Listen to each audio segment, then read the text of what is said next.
नेमखिथ' मैं आज बुझि पाइছো मैं नाजानिছিলোঁ तारमाने बिथोराव बेया উপৰত কি বাৰে বাৰে ফুটি থাকে কি বাৰে বাৰে ফুটি থাকে কি বাৰে বাৰে ফুটি থাকে बे साननैसोनि गेजेरावनो 500निबो सायाव जोङो इउपिपिनिफ्राय ओंखारगोन मानो होनना गिदिर गिदिर लिडार आसाम सरकारखौ सिगिनो हायोमोन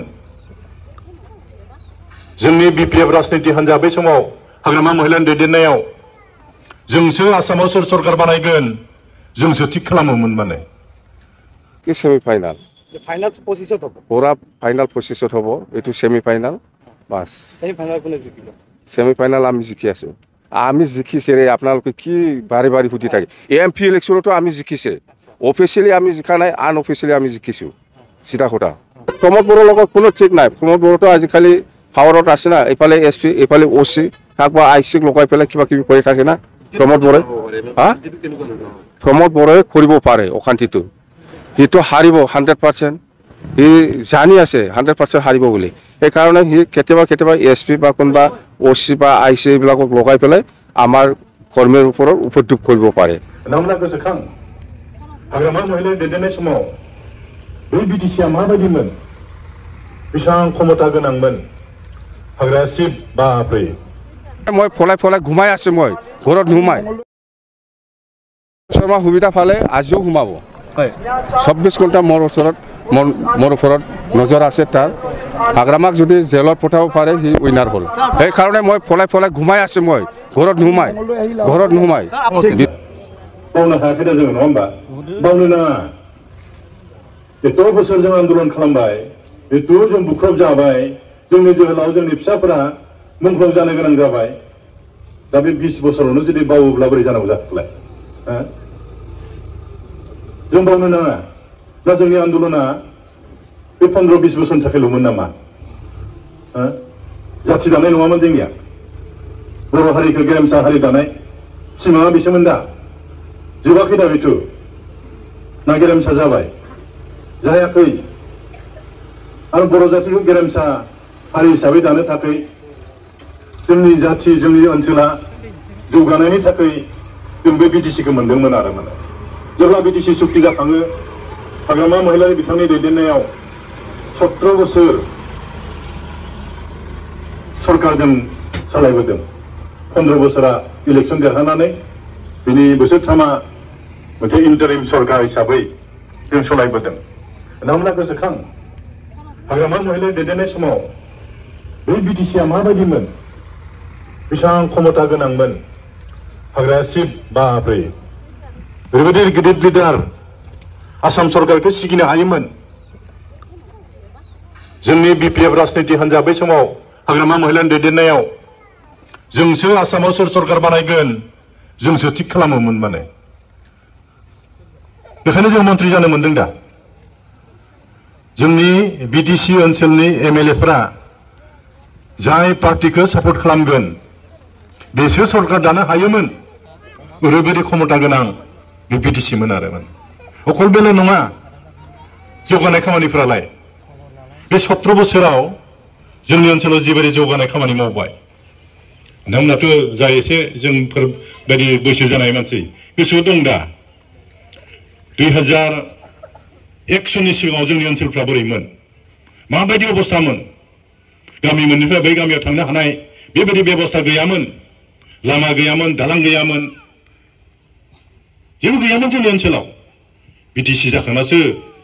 बे जौगानायफ्रा जादों आरो जों नुनो मोनदों आरो माने अकल बेल' नङा जोंनि जोलैफ्रा जोंनि सेंग्रा फिसाफ्रा फरायनानै साख्रि लानो हानाय बेबायदि गैयामोन बे समाव साफा सानै ओंखारदोंमोन एकदम गैया होनना बुंबाबो बुंजागोन साफा सानै दंमोन खिन्थु बे बिटिसिनि जुगेदि बिटिसि मोननायनि जुगेदि जोङो थार्ड ग्रेड 4th ग्रेड साख्रिखौ जों होनो हानाय अबस्थाबो जोंहा गोहो दङमोन आरो माने बे बिटिसि सुक्तिनि जुगेदि 39टा डिपार्टमेन्ट जों मोनदोंमोन बे 39टा डिपार्टमेन्टनि जुगेदि जोङो ओरैबायदि जोंनि गामि ओनसोलाव जों जौगाहोनो हादोंमोन ओरैबायदि जौगाहोनो हादोंमोन एकदम रैमै मै एकदम बेबायदि अबस्थामोन गोबां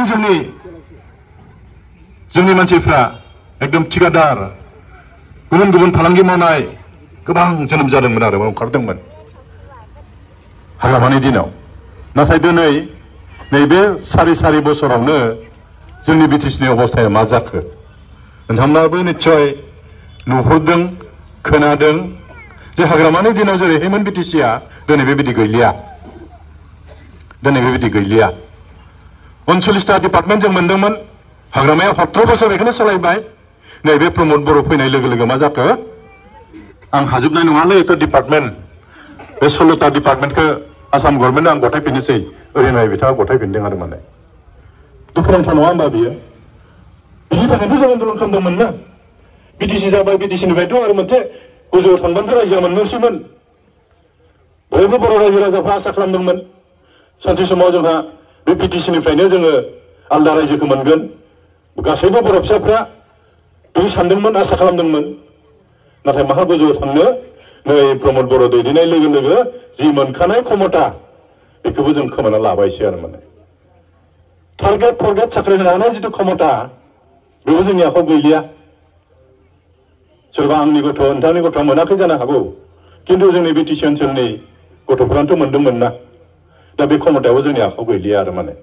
नै दाख्लै रबिबारे आरो बिनि सिगाङावबो गोबां इन्टारभिउ जाबाय सारा आसाम नाङैनो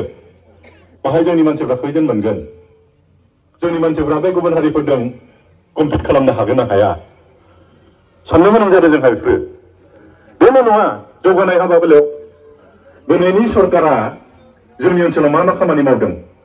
आं अबयसे मिथिया दै नोंथांमोननि बे गबदापारा ओनसोलाव माबा मोनसे गोदान लामाफोर बानायदों नामा माहाबा दालां बानायदों नामा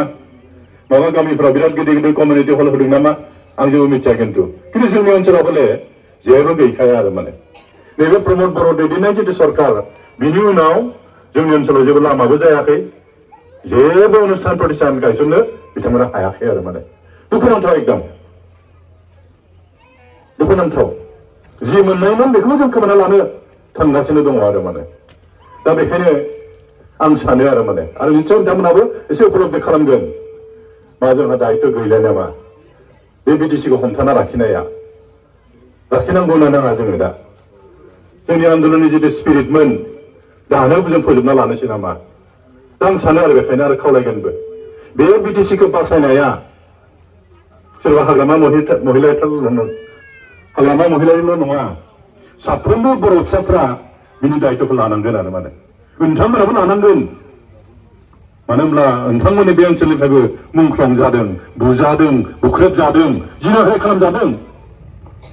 जों बावनो नाङा आरो बेखौ आंनि खावलायनाया बे आरो माने जोंथ' बावनो हायाखै जेरैखि जाया जों बिटिसिखौ बासायथारनांगोन बोखांफिननांगोन आरो बेखौ बोखांफिनोबा दाथ' जों एसेबां गिदिर आन्दलनबो खालामनो हाला नैबे बिसायख'थिनि जुगिदि जों क्षमताखौ लाफिनथारनांगोन आरो माने अब्लासो जों बर' जाथिखौ गेरेमसा हारि जानो नागिरनाया बे सिमांफोरा जाफुंगोन दा बेखायनो आं खावलायगोन आरो माने नोंथांमोन साफ्रोमबो बे दायित्वखौ लानानै खामानि मावलायनांगोन आरो जेरैखि जाया जों बिटिसिखौ बासायनांगोन नैबे बिसायख'थिनि जुगिदि नोंथांमोना साननो हागौ बेथ' एमएलएनिसो बिसायख'थि जागोन बेहायलाय मा बिटिसि बासायगोन होननानै नैबे जुदि बिसायख'थियाव जों जुदि देरहासार जुदि जायोब्ला अब्ला बेहाय बिटिसि बिसायख'थिया जों देरहासार जानाया खोब सहज जागोन आरो माने जोंनि मावथिफोरनि रायजो राजाफोरनि गोसोआव मोनसे दुंखांनाया फैगोन जोंनि गावनि एमएलए जों देरहानो हाब्ला बिटिसि इलेक्सन थाखाय बिराद सुबिदा जागोन आरो माने दा बेखायनो जोंनि एमएलएखौथ' नांथारगोन गोबां जौगानाय खामानि बे साननैसोनि गेजेरावनो 500निबो सायाव जोङो इउपिपिएलनिफ्राय ओंखारगोन बिटिआरनि चिफ सार प्रमोद बर' बिथांजों ओएसडि डक्टर फुकन बसुमतारिया थाबाय थागोन बियो थाबाय थायोब्ला जोंनि इउपिपिएलनि हान्जाया गोबां खहानि लामायाव दासिमबो बे समाव मोनसे खोथा बयनिसिमबो आङो फोरमायनो सानदों आरो जोंनि इउपिपिएलनि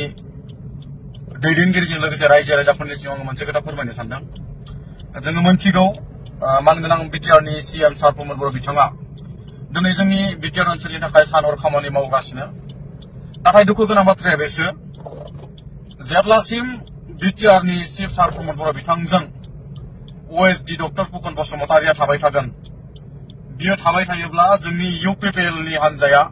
गोबां खहानि लामायाव बेखायनो आं खावलायदों दिनै OSD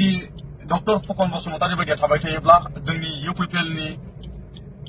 जे माखासे इउथ दिनै बे साननैसोनि गेजेरावनो 500निबो सायाव जोङो UPPL निफ्राय ओंखारगोन मानो होननानै बुङोब्ला जोङो नंगौ UPPL खौ जोङो मोजां मोनो जोंनि रायजो राजानि थाखाय खामानि मावगासिनो नाथाय दिनै थार्ड क्लास मानसि दिनै फुकन बायदि थायोब्ला दिनै जों लाइमोनफोरा जायगा गैया जों बेखौ नुहुरदों आरो दिनै बिथांनि जे केरेक्टार बे केरेक्टारा दिनै लाइमोनफोरखौ दुखु मोनहोदों बेखायनो जोङो खावलायदों फुकन बायदि मानसिया थायोब्ला जोङो मालाबाबो UPPL हान्जायाव जोङो थानाय नङा खुलुमबाय गोजोन्थों